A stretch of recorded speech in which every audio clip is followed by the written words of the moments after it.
I was wiping down the kitchen counter when I heard the faint buzz of Mom's phone from the dining table. It was late, around 9:15 p.m., the kind of quiet hour when the house holds its breath. She had gone to bed after her nightly tea, leaving the phone beside her half-finished crossword. I wouldn't have looked, not usually, but the sound came again. A long vibration followed by the glow of the screen lighting up the dark. Out of habit, I went to silence it. Have you ever discovered a truth so painful it changed how you saw your own family? Stay with me. This story might remind you why silence can be the sharpest form of revenge. The message preview said, "Inner family, new message from Karen." I frowned. Inner family? I'd never heard of that group before.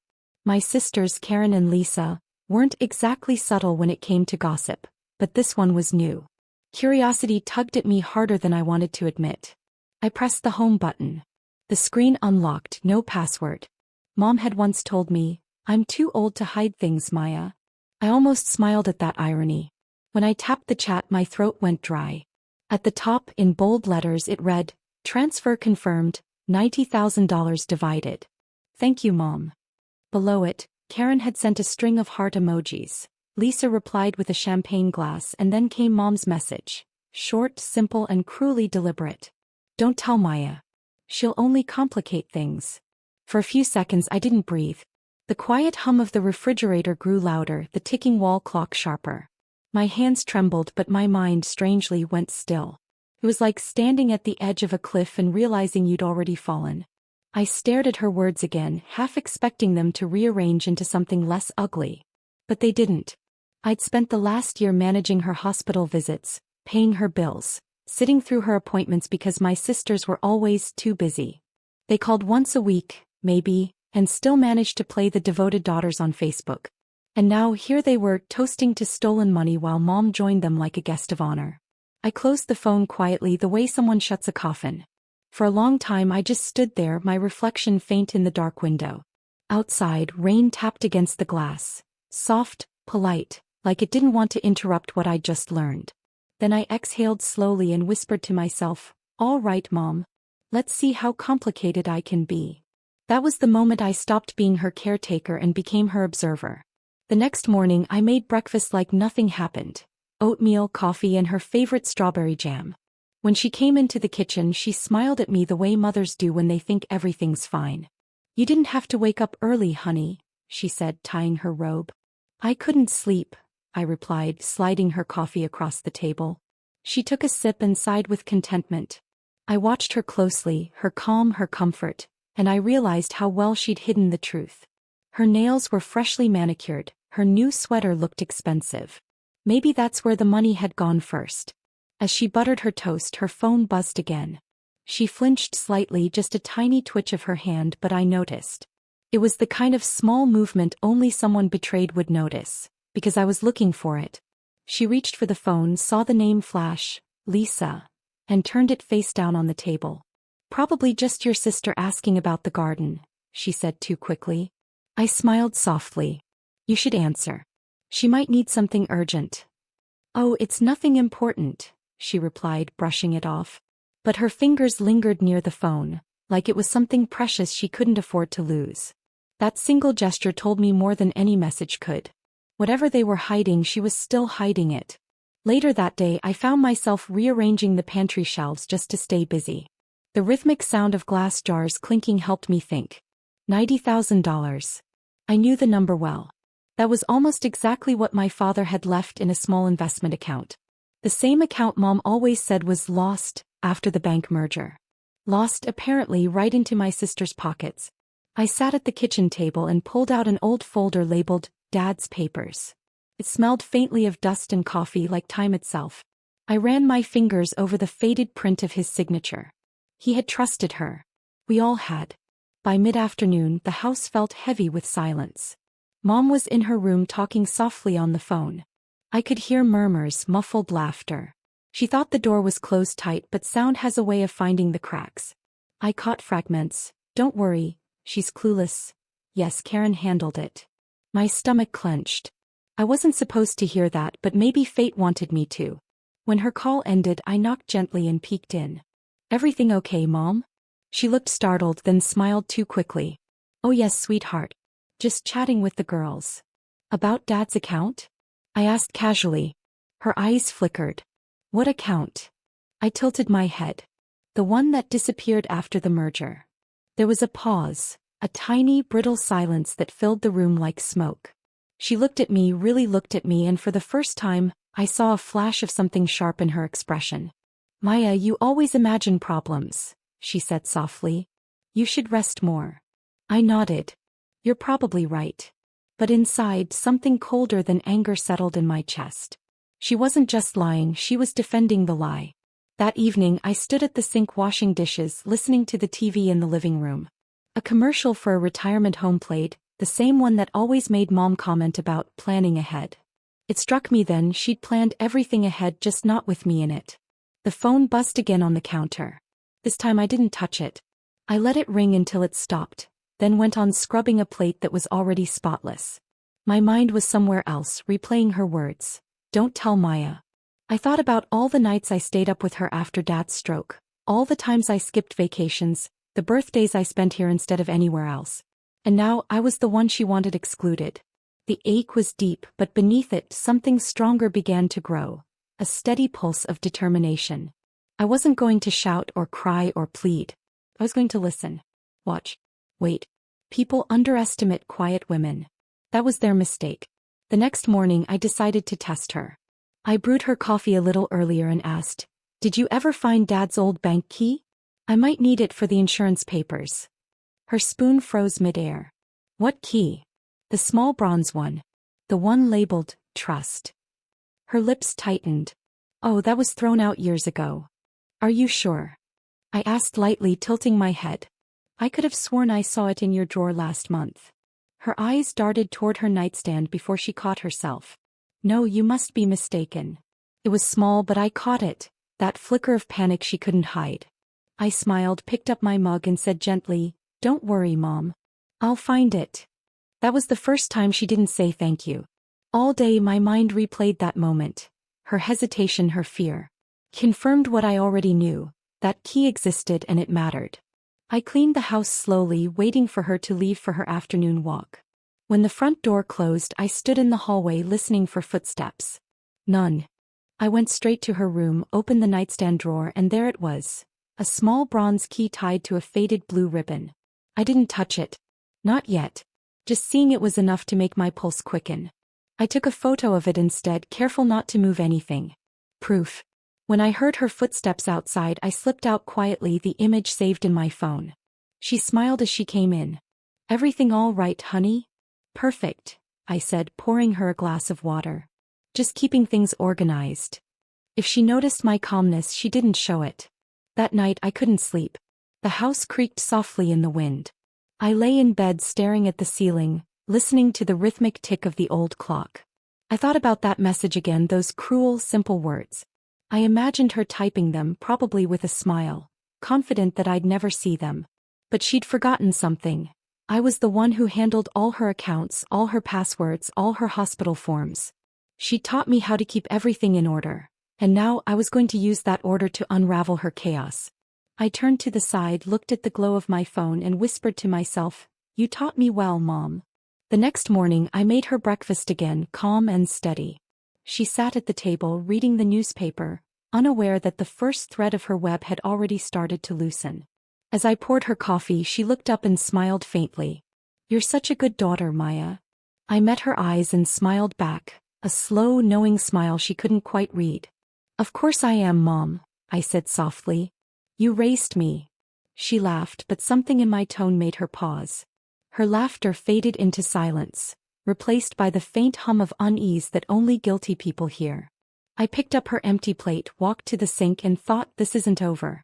Not even close. The sound of water running masked my heartbeat. Behind me I could feel her watching, like she sensed a change but couldn't name it. I didn't turn around. The real storm hadn't started yet. But when it did, she'd remember this morning, the calm before it. The sound of water running masked my heartbeat. Behind me I could feel Mom's eyes on my back, curious, unsettled. I didn't turn around. I just kept scrubbing the dishes that were already clean, letting the rhythm calm me.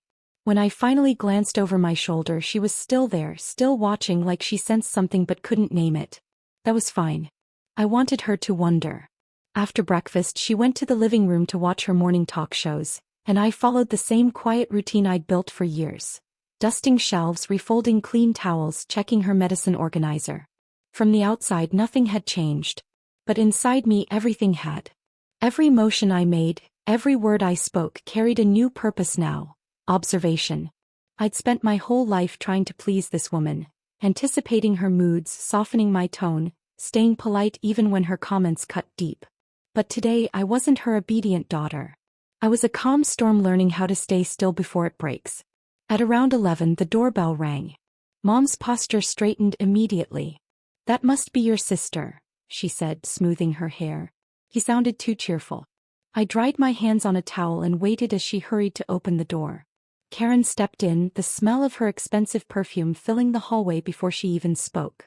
"Mom," she said brightly, hugging her. "I brought you those supplements you asked for." I stood by the kitchen counter, pretending to check the grocery list. Karen's eyes flicked toward me and I caught that quick glance, polite on the surface, cold underneath. "Hiya," she greeted flatly. "Karen," I replied just as evenly. Mom clasped her hands together. "Isn't this nice? Both my girls under one roof." I smiled faintly. "It always is." While they sat in the living room chatting about neighborhood gossip, I poured myself coffee, listening quietly. Their voices drifted through the air like soft echoes. Karen was bragging about her son's promotion again. Mom laughed on cue, proud and performative. Between the laughter, I heard the real language. The subtle avoidance of anything about money, accounts, or Dad's name. Every subject danced carefully around the truth. When I entered the room with a tray of cookies, both of them stopped talking. For a heartbeat, the silence hung heavy, unnatural. Karen cleared her throat and smiled. "Still playing housekeeper, huh?" I met her eyes and smiled back. "Still pretending to care, huh?" Her lips parted, but she didn't answer. I set the tray down, poured her tea and said sweetly, "Careful, it's hot." Mom forced a nervous laugh. "Girls, please not today." Karen drove a long way. "I'm sure the drive was worth it," I said. "She's been managing so many transfers lately." Karen's head jerked slightly, a tiny reaction, but I saw it. I sipped my coffee slowly, enjoying her discomfort. Pretending to be the good daughter wasn't hard. It just required patience. After Karen left, Mom grew quieter. She spent the rest of the afternoon rearranging her drawer, humming to herself. I watched from the doorway, pretending to read a magazine. Her movements were deliberate, cautious, secretive. I knew she was checking on the bronze key. Later, she came into the kitchen, wiping invisible dust from her hands. "Karen said she might come again next week," she said. "That's nice," I replied. "You two seem close lately." She looked at me sharply, searching for meaning. "We've always been close," she said. "Of course," I nodded. "Your family." She hesitated, then changed the subject. "You should go out more, Maya. You spend too much time worrying about me." I smiled gently. "You're right, Mom. Maybe I'll take a little time for myself soon." That was partly true. I had plans, just not the kind she'd expect. That evening I stepped out into the backyard. The air smelled of damp soil and fresh-cut grass. Crickets chirped somewhere near the fence. I needed that quiet space to think. I sat on the porch swing and pulled out my notebook, the same one I used for grocery lists. Only now it held notes of a different kind. Dates. Transfers. Conversations. Patterns. I was building a record, not of my mother's care but of her deceit. Every odd phone call, every sudden visit from Karen, every package or envelope that arrived mysteriously. Over the next few days I leaned into my role. Smiling, cooking, cleaning, playing the part of the dutiful daughter. I listened when she talked about old friends, about Dad, about the past. I nodded in all the right places, made her laugh when she seemed lonely. She had no idea that I was memorizing every slip of her tongue. One afternoon while folding laundry I overheard her on the phone again. She was in her bedroom, door slightly ajar. Yes, she whispered. "Karen took care of the papers. No, Maya doesn't suspect anything. She never pays attention." I folded a towel slowly, pressing the fabric flat with trembling hands. Never pays attention. She really believed that. I waited until her call ended, then knocked softly. Do you want me to make dinner early tonight? She looked startled. Oh, I was just about to call you. Everything okay? Yes, sweetheart, everything's fine. I smiled, pretending to believe her. Good. I'll make your favorite stew. Her relief was almost visible. She thought she'd gotten away with it. That night, while she watched TV, I sat in the kitchen pretending to scroll through recipes on my phone. Instead, I was researching the bank merger, the one that supposedly lost my father's account. A few clicks later, I found the institution's contact number and dialed it. A man answered. Legacy Trust Services. How may I assist you? I took a breath. I'm trying to locate a dormant investment account belonging to the late Richard Walters. It might have been transferred to your branch. He asked for details, so I gave them. My hands shook slightly as I spelled out my father's name. There was a pause, then the sound of typing. Yes, he said finally. The account exists. It was closed 3 months ago. Transferred under joint authorization from Margaret Walters and Karen Wilkins. My stomach dropped. Thank you, I whispered, ending the call before my voice cracked. 3 months ago. Around the same time I noticed Mom's new jewelry. I looked at the glowing screen of my phone and smiled bitterly. So that's where the inheritance went. I saved the call record, closed the browser, and erased my history. Then I made tea and sat beside her on the couch just like always. Over the following week I played my part perfectly.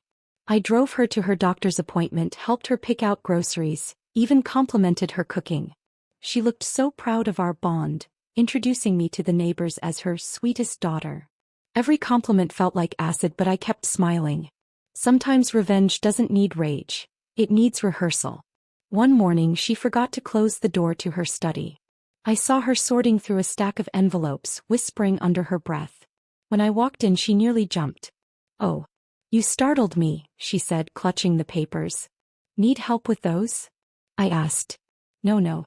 Just old bills. I nodded, glancing casually at the top page. It wasn't a bill. It was a statement. Legacy Trust Services, same logo from the website. My pulse quickened, but I kept my tone light. I'll bring you some tea. She smiled gratefully, unaware that I'd seen everything I needed. That night, I printed the photo of the bronze key, folded it carefully, and slipped it inside my notebook. I was starting to see the full picture now. The key, the chat, the account, the timing. Every piece fit too neatly to be coincidence. But I needed confirmation, and I knew exactly who could give it to me. The next day I called Dad's old lawyer, Mr. Henson. His voice was warm, gentle, the kind of man who'd known me since childhood. Why, it's been years. How's your mother holding up? About the same, I said carefully. Listen, I wanted to ask about Dad's old trust documents. I'm trying to organize things for her. He chuckled. Always the responsible one. Yes, I have copies here. Why, did something come up? Just a few details I wanted to double-check, I said, keeping my voice steady. Could I drop by tomorrow? Of course. Come by any time. As I hung up, I felt the first flicker of real power in months. The mask I'd worn so carefully, the gentle daughter, the caretaker, was beginning to crack, not from guilt but from purpose. That evening Mom sat at the table doing her crossword. You've been quiet lately, she said, glancing at me. Just tired, I said softly. You know how it is. She nodded. You should take better care of yourself, Maya. I smiled at her, the same smile I'd practiced all week. Don't worry, Mom. I'm taking care of everything. She reached across the table and patted my hand. You've always been my dependable girl. Her hand was warm. Mine was steady. I looked at her and thought, you still think I'm on your side. The phone buzzed beside her plate. Another message from Inner Family. She didn't touch it, but her eyes flicked toward it and then back to me. I met her gaze and said calmly, you should answer. Your circle's waiting. She froze for just a second, then gave a nervous laugh. It's nothing important. I stood, gathering the dishes. Everything's important when it's hidden. She looked up sharply, but I turned away before she could speak. As I rinsed the plates, I smiled faintly at my reflection in the kitchen window. Calm, quiet, unbothered. She thought she still held the power. But she didn't realize the good daughter she trusted was already gone. Only the strategist remained. My reflection in the kitchen window smiled back at me. Calm, quiet, almost kind. No one looking at that woman would guess what she was thinking. I dried my hands slowly, listening to the faint ticking of the clock. Mom had gone back to her crossword, pretending nothing was wrong. I did the same. That was how we existed now. Two liars under the same roof, waiting for the other to speak first. But I had no intention of speaking. Not yet. The next morning I left early under the excuse of running errands. Mom seemed relieved. "Take your time," she said, handing me her grocery list. "No rush." I nodded and smiled. "Don't worry, Mom. I'll get everything we need." Except I didn't go to the grocery store. Instead, I drove downtown to the office of Mr. Henson, my father's old lawyer. The drive took nearly 40 minutes through slow-moving traffic and light drizzle. The wipers beat a steady rhythm and I found comfort in their repetition. When I pulled into the small parking lot, I took a deep breath. My hands trembled just slightly as I stepped out of the car, clutching my notebook. Inside, the office smelled of old paper and lemon polish. The secretary, a woman with gray curls and kind eyes, smiled. "You must be Maya Walters," she said. "Mr. Henson's expecting you." He came out to greet me himself, just like he used to when I was a teenager waiting for my parents in the lobby. "Well, look at you," he said warmly. "Haven't changed a bit." I smiled faintly. "You're kind to say that." He led me to his office. Same worn leather chairs, same ticking wall clock. Everything looked frozen in time. For a moment, I imagined Dad sitting here again, signing papers with that patient smile of his. My chest tightened. "So," Henson said, lowering himself into his chair. "What brings you in today?" I opened my notebook and slid a photo across the desk, the bronze key I'd found in Mom's drawer. "Do you recognize this?" He adjusted his glasses and leaned forward. "Well, I'll be. That's from the lockbox your father kept at Legacy Trust. I remember it clearly." "Lockbox?" I asked, feigning surprise. "Yes. He stored a few personal items there, mostly financial documents and some old certificates. Margaret had access, of course." "Why do you ask?" I hesitated. "Mom mentioned the key was thrown out years ago." He frowned. "That's strange. It was still active when I reviewed the estate file 3 years back." I nodded slowly, keeping my expression neutral even as my heart raced. "Do you happen to have the records?" "I can check," he said, opening a file cabinet. He flipped through folders, muttering softly. After a moment, he pulled one out and placed it on the desk. "Here we go, Richard Walters' estate. Everything from the trust to the final transfer." I scanned the top page and there it was. My father's signature. Familiar. Next to it, in shaky cursive, my mother's name. But below that, a third line caught my eye. Karen Wilkins, co-beneficiary. My breath caught. Karen's name was added? "Yes," Henson said carefully. "About 6 months after Richard's death. Your mother requested an amendment to include her 4, simplified asset management." I assumed all 3 daughters were informed. I looked up, forcing a calm smile. "Of course. Thank you, Mr. Henson." But inside my thoughts were racing. 6 months after Dad's death, that was when Mom started calling Karen her rock. I should have noticed. I left the office with a copy of the document tucked in my folder. Outside, the drizzle had stopped. The sky looked washed and pale, like it hadn't decided whether to clear or cry again. On the drive home, I couldn't stop thinking about that added signature. My own name was missing. It was as if I'd been erased from my father's legacy, deliberately, methodically, and legally. When I got home, Mom was in the kitchen humming as she chopped vegetables. She looked up when I entered. "You're late," she said lightly. "Traffic." "Just errands," I said. I set the grocery bags down and watched her for a moment. Her hands moved easily, confidently, like a woman with no secrets. "You shouldn't go out alone so early," she added. "You worry me." I smiled faintly. "I'll try to be more careful." It was almost funny. She worried about my safety while robbing me blind. That evening, I excused myself early, saying I was tired. In my room, I spread the papers across my bed. My notebook, the trust document, the photo of the key. Each piece was another corner of a puzzle that was starting to take shape. But there were still gaps. I needed proof of the money trail, actual transactions. I decided to start with her computer. The next morning, I waited until she went for her daily walk. I heard the screen door close and her shoes crunch against the gravel. My heart pounded as I walked into her room. The air smelled faintly of lavender and cold cream. Her laptop sat open on the vanity table. I sat down, took a deep breath and woke the screen. No password, she'd always trusted that no one would look. Her emails were neatly sorted, color-coded, almost obsessive. I clicked the finance folder. My pulse quickened. There it was, a thread labeled Legacy Transfer Confirmation. I opened it.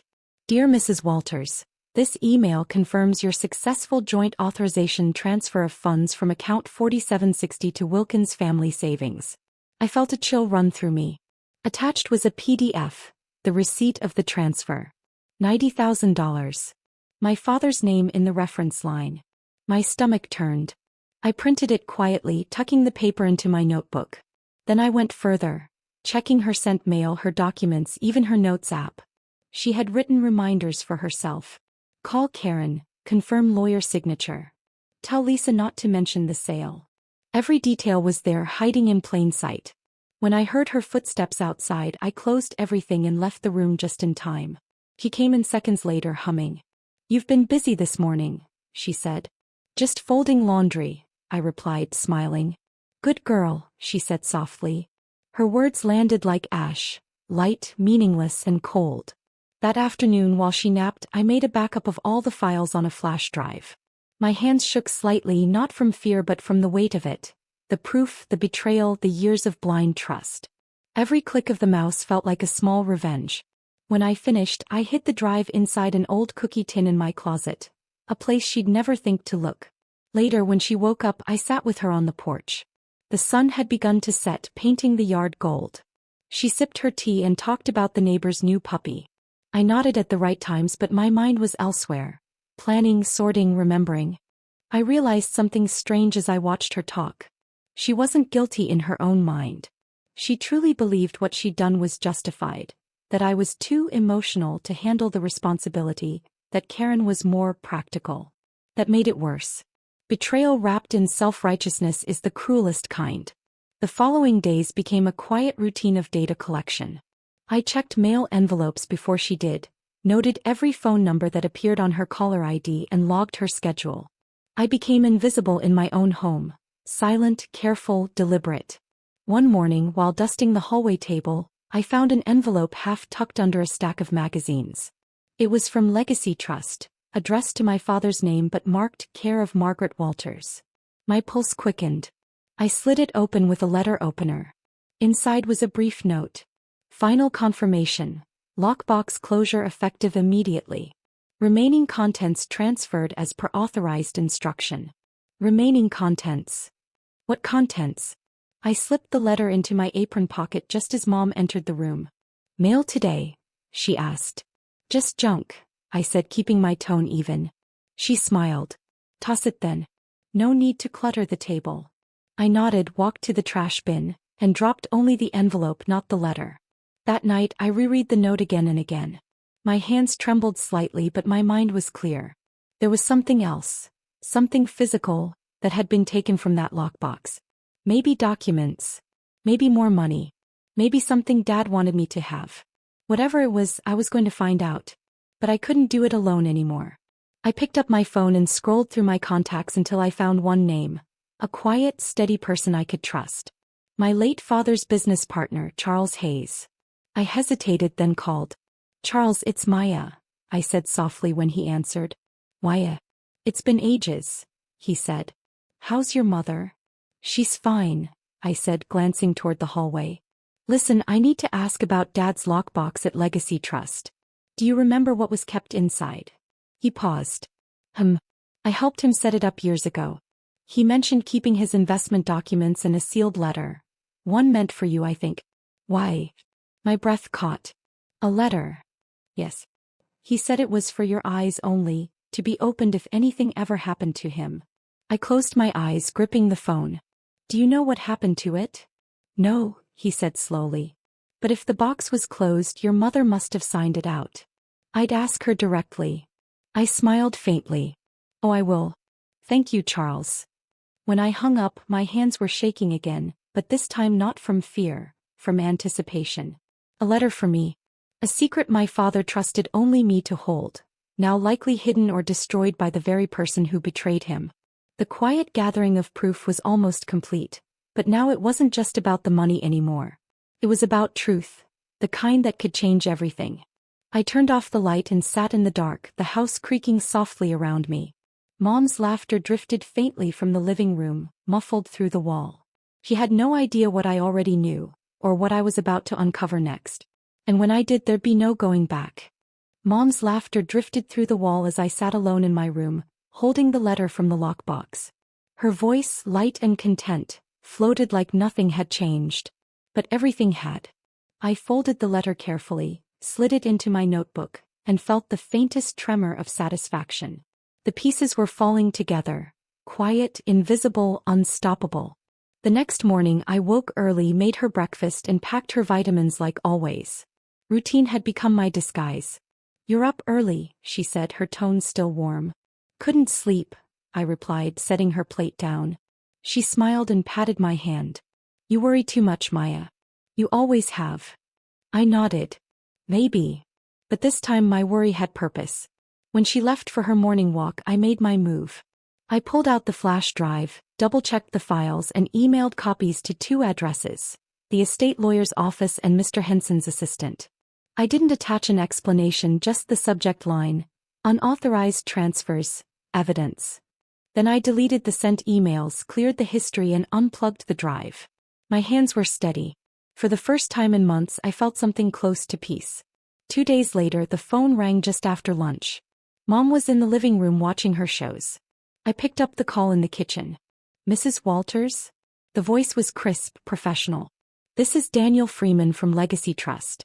We've received a request to review recent account activities. I'm calling to verify authorization." I kept my tone neutral. "What kind of authorization?" "The joint transfer from your late father's trust to your sister's account," he said. "There appear to be inconsistencies in the signatures." I felt my pulse in my ears. "I see. You'll want to speak directly with my mother," I said calmly, glancing toward the hallway. "She's right here." "Understood," he replied. "We'll reach out shortly." When I hung up, I stood there listening to the ticking clock. The storm was beginning, not loud, not fast, but precise. Mom's phone rang 20 minutes later. I watched her face as she answered. Her expression shifted slowly, first confusion, then tightness around the mouth. "There must be some mistake," she said. "Of course it was authorized." "Yes, by me, my daughter?" "No, she helps with errands, nothing more." She hung up, pale and tense. When she noticed me standing in the doorway, she forced a smile. "Telemarketers," she said. "Persistent ones," I replied softly. She nodded, but her hands trembled slightly as she lifted her teacup. That evening Karen called. Mom answered on speaker by accident and I heard everything. "Mom, what did you tell them?" Karen's voice was sharp. "Nothing." Mom snapped. "I said it was authorized. They said they'd look into it." "Well, they're calling my office now," Karen hissed. "You need to fix this. If Maya's involved." "I told you she doesn't know anything." I stood in the doorway, silent, watching Mom's face crumble under her daughter's voice. For years she had treated Karen like her golden child, her pride. Now that same daughter was shouting at her, desperate to save herself. After she hung up, Mom sat for a long time staring at nothing. "Everything okay?" I asked gently. She blinked, startled. "Just a misunderstanding." I smiled. "I'm sure it is." She didn't answer. The next morning I found her pacing the kitchen, phone pressed to her ear. "Yes, I understand," she said in a tight voice. "We'll provide any documentation you need." Her eyes flicked toward me, then away. After she hung up, she sighed heavily. "Some audit nonsense. They always dig up old records when someone passes." "Is it about Dad's trust?" I asked. Her hand froze on the counter. "Why would you think that?" "Because that's the only account you've ever called nonsense." She stared at me, speechless for a moment. "You've been snooping." I smiled faintly. "You've been lying." Her mouth opened, then closed. For a long second the air between us felt heavy enough to choke on. Then she straightened her shoulders and said coldly, "I don't owe you an explanation." "No," I said softly. "But you owe Dad one." She turned away, pretending not to hear. That afternoon a letter arrived, cream envelope, embossed seal. She opened it in the living room, her hands shaking. I pretended to be reading nearby. Her eyes moved across the page, widening. She gasped quietly, pressing her lips together. "What is it?" I asked. "Just nonsense," she muttered, stuffing the paper into her sweater pocket. Later, when she left to water the garden, I checked the mail pile and found the torn remains of another envelope in the bin, one addressed to me. The edges of my name were still visible. That was the moment I knew she had been intercepting my correspondence. That night I waited until she went to bed. Then I retrieved the letter fragments, carefully taping what I could. Only part of the message was legible. "Due to recent inquiry, all parties involved in the Walters estate will be required to provide statement verification." She had hidden it from me. I sat in the dim kitchen, the taped letter trembling in my hands. My chest felt tight, but there was no sadness this time, only resolve. The following morning, Karen showed up unannounced. She barely greeted me before storming into the house. "Mom," she shouted. "We need to talk now." Mom appeared from the hallway, eyes puffy from lack of sleep. "Keep your voice down," she hissed. Karen threw her purse onto the couch. "Legacy Trust froze the account. They said there's an investigation. How could you let this happen?" Mom's voice trembled. "I didn't." Karen cut her off. "You told me everything was under control. Now they're questioning the signatures and Lisa's panicking." I stood quietly at the edge of the room, pretending to tidy a table. Mom glanced at me nervously. "Karen, not now." But Karen wasn't listening. "This is your mess," she snapped. "You and your guilt trip about Dad's money. We should have handled it without you." The silence that followed was sharp and strange. Mom looked like someone who'd aged 10 years in a second. I walked to the doorway, my voice calm. "Maybe honesty would have been easier." Karen turned to me, her eyes blazing. "You think you're better than us? You always play the victim, Maya." I smiled slightly. "No. I just learned not to beg for crumbs from people who steal loaves." Her jaw clenched. "You'll regret this." "Maybe," I said. "But not as much as you will." Karen grabbed her purse and stormed out. The door slammed, echoing through the house. Mom sank into the couch, her hands covering her face. I didn't comfort her. That night the calls kept coming. From Lisa, from the lawyer, from the bank. I stayed in my room listening through the thin walls. Each conversation chipped away at her calm. Words like forgery, audit, legal hold cut through the air. Around midnight I heard her crying. Soft at first, then louder. The kind of crying that doesn't seek comfort. I sat on my bed, hands folded in my lap, staring at the shadows on the wall. It should have felt satisfying. Maybe it did, a little. But beneath that satisfaction was something deeper. Justice, not joy. The next day the lawyer called me directly. "Mrs. Walters, we'd like you to come in to review the documentation you sent. We've verified irregularities in the signatures. It appears someone falsified your consent." I took a breath. "I'll be there." When I arrived, they showed me side-by-side scans. My supposed signature beside my real one. The difference was obvious. "Can you confirm this isn't yours?" the lawyer asked. "Yes," I said. "It's not." He nodded. "Thank you. That's all we need." When I stepped outside, the sky was overcast, wind cutting through the air. I closed my eyes and felt it on my face. Cool, sharp, clean. The storm had broken. That evening Mom confronted me. She stood in the doorway of my room, holding a glass of wine in one trembling hand. "You went to the lawyer," she said quietly. "I did. You're trying to destroy this family." I looked up at her. "No, Mom. I'm just showing what was already destroyed." Her lips quivered. "You don't understand." "I understand perfectly," I said. "You chose them over me. You took what Dad left for all of us and turned it into a secret. Now you're living with the cost." She stepped closer. "You'll lose them too. You'll end up alone." I smiled sadly. "At least I'll have peace. You traded yours for silence." She stared at me for a long time, eyes wet, mouth trembling. Then she whispered, "You've become cruel."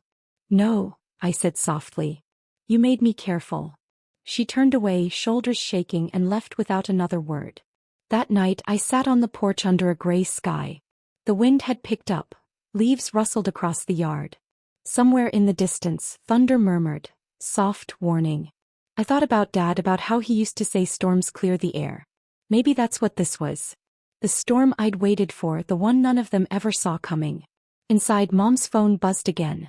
Messages from her daughters, the ones who no longer trusted her.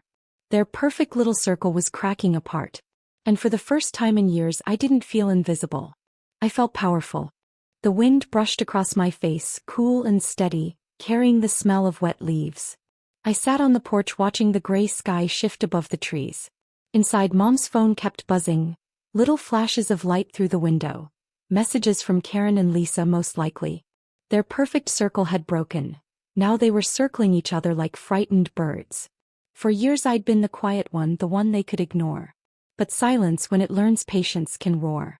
I stayed there until the first drop of rain touched my hand. It was gentle, almost cleansing. I stood, went inside, and closed the door behind me. Mom sat in her chair, still in her robe, staring at nothing.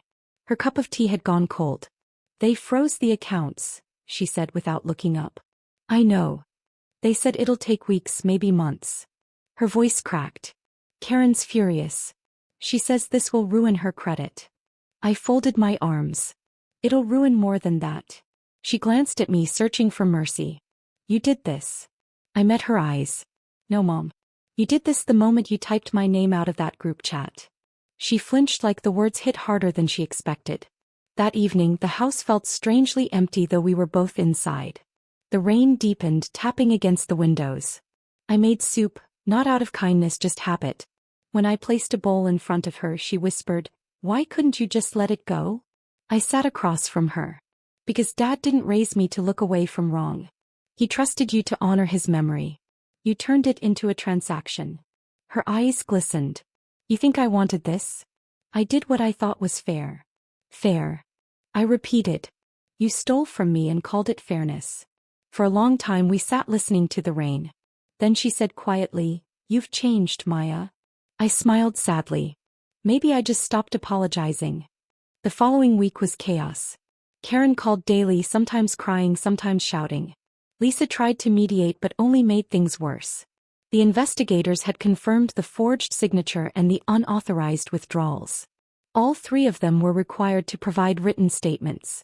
Mom spent most of her time on the phone, pacing between rooms. I stayed out of her way, documenting everything: times, dates, transcripts. Each word she spoke dug her hole deeper, and she didn't even notice. One afternoon she snapped at me over something small: the wrong envelope in the mail stack. "You're enjoying this, aren't you?" she accused. I looked at her calmly. "No. I'm finishing it." She turned away, muttering, "You're cruel." I almost laughed. It always amazes me how people confuse accountability with cruelty. A few days later, a thick envelope arrived from Legacy Trust. She reached for it, but I stopped her hand. "It's addressed to me," I said. Her lips pressed together, but she didn't argue.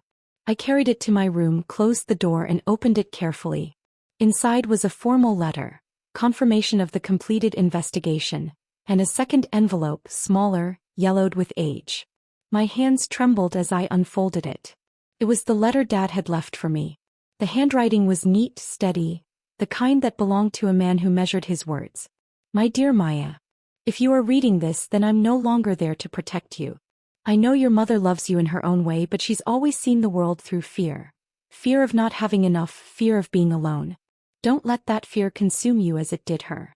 Whatever happens, remember this: truth has its own inheritance. Guard it, even when it costs you comfort." Tears blurred the ink halfway down the page. "You are always the strongest of the three. Use that strength kindly, but never let anyone mistake it for weakness." The paper trembled in my hands. For the first time in years I felt him beside me, steady, patient, proud. I pressed the letter to my chest and whispered, "I kept your promise, Dad. I guarded it." That night I cooked a full dinner: roast chicken, potatoes, vegetables. The smell filled the house, warm and nostalgic. When Mom came into the kitchen, she hesitated. "What's the occasion?" "Closure," I said simply. She sat slowly, watching me carve the chicken. "I suppose you've won.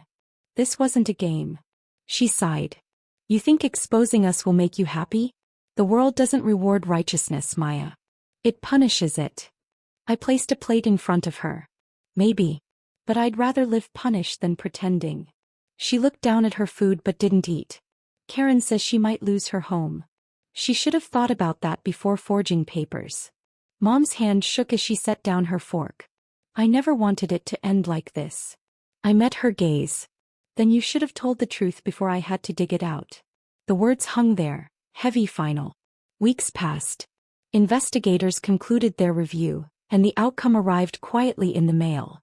Restitution approved, accounts frozen pending redistribution under legal supervision. In plain terms, the stolen funds were being returned to the rightful heirs. Mom barely left her room after that. The TV stayed off. The phone calls stopped. The house, once filled with her chatter, now echoed only with silence. A silence I'd once feared but now found comforting. One afternoon as I watered the plants, I saw Karen's car pull up outside. She didn't come in, she just sat there staring at the house. After a few minutes she drove away. I didn't wave. Some relationships die long before they're buried. A month later the lawyer called. Mrs. Walters, the court has finalized the redistribution. Your portion of the estate has been transferred directly into your name. Would you like to pick up the closing documents? Yes, I said quietly. When I hung up, I stood in the kitchen for a long moment, listening to the house breathe. Everything was still. Even the clock seemed softer, slower. I went to Mom's door and knocked. Come in, she said faintly. She sat by the window, sunlight falling across her face. The lines around her mouth seemed deeper, her hair grayer. It's done, I said. The settlement's complete.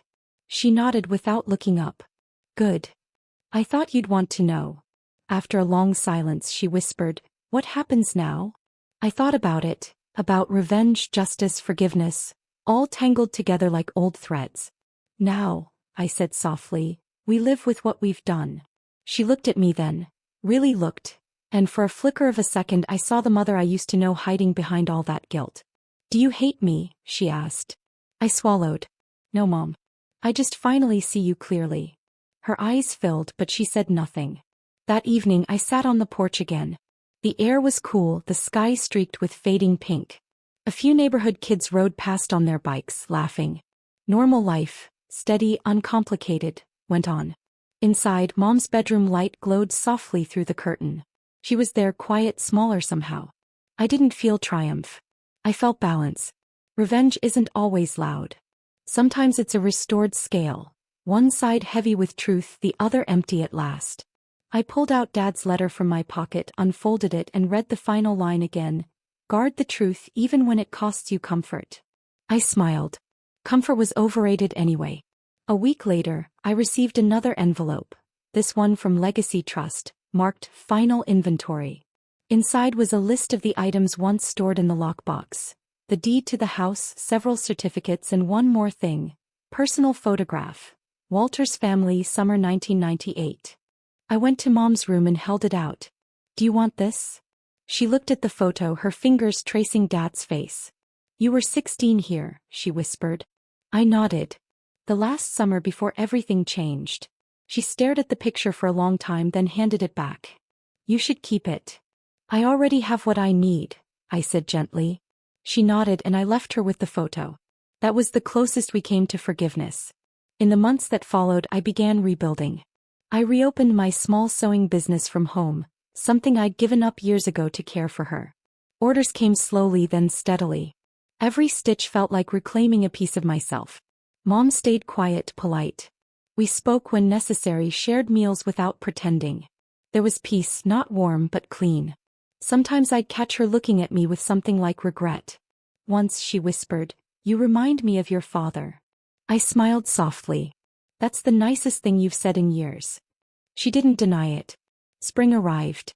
The trees bloomed early that year. One morning I stood in the garden trimming the roses Dad planted decades ago.